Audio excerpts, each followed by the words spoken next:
कल्पना गर्नुहोस् त, आज बिहान उठ्दा तपाईको जीवन पूर्ण रूपमा बदलिएको छ। तपाईले अचानक आफ्नो दिमागको 100% शक्ति प्रयोग गर्न सक्नुहुन्छ। तपाई किताब हेर्नुहुन्छ र केवल 5 सेकेन्डमा पूरा किताब नै सम्झिनुहुन्छ। तपाई नयाँ भाषा सुन्नुहुन्छ र तुरुन्तै बोल्न थाल्नुहुन्छ। तर केही घण्टापछि तपाईले एउटा अचम्मको कुरा महसुस गर्नुहुन्छ। तपाई अरू मानिसहरूको सोच पनि बुझ्न सक्नुहुन्छ। अब प्रश्न उठ्छ, यदि दुनियाँका सबै मानिसहरूले यस्तो शक्ति पाए भने संसार कस्तो हुन्छ होला त?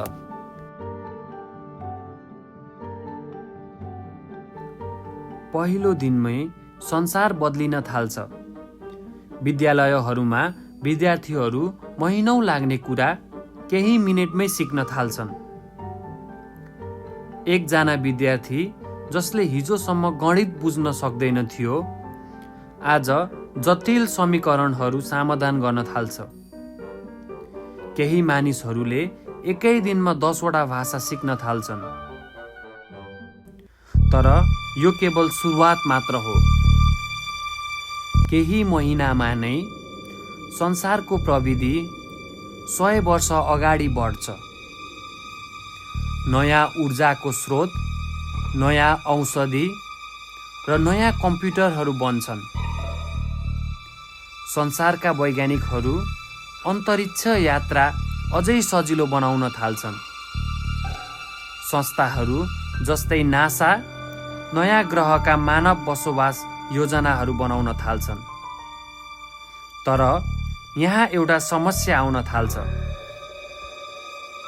जब सबै मानिसहरू अत्यन्त बुद्धिमानी हुन्छन्, संसारमा नयाँ समस्याहरू सुरु हुन्छ। सबै मानिसहरू सबै कुरा बुझ्न थाल्छन्।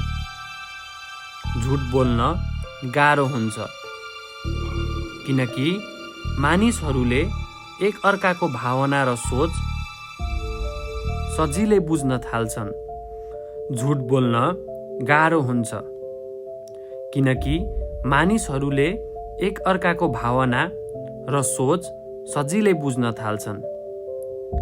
केही सम्बन्धहरू बलियो हुन्छन्, तर केही पूर्ण रूपमा टुट्न थाल्छन्।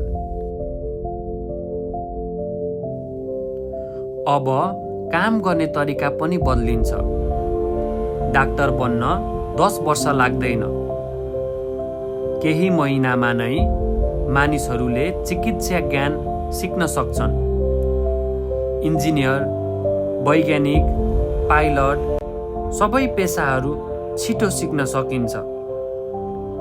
तर यसको अर्थ धेरै पुराना कामहरू हराउन सक्छन्। दिमागको यस्तो शक्ति सधैँ राम्रो मात्र हुँदैन। यदि कुनै अपराधीले यो शक्ति प्रयोग गर्यो भने के हुन्छ होला त? यदि कसैले नयाँ प्रकारको खतरनाक प्रविधि बनायो भने? साइबर अपराध र डिजिटल युद्ध अझै खतरनाक हुन सक्छ। त्यसैले यो शक्ति मानिसलाई बचाउन पनि सक्छ र मानिसको नष्ट गर्न पनि सक्छ।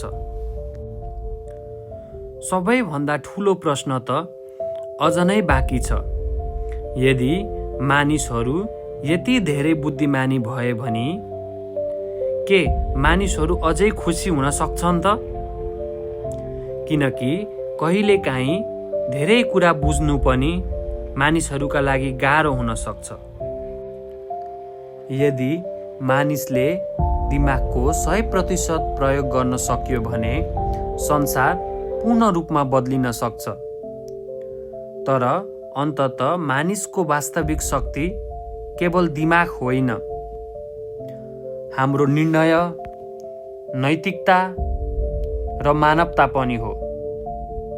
अब प्रश्न तपाईलाई, यदि तपाईहरूले पनि आफ्नो दिमागको 100% शक्ति प्रयोग गर्न सक्नुभयो भने तपाई सबैभन्दा पहिला के गर्नुहुन्छ होला?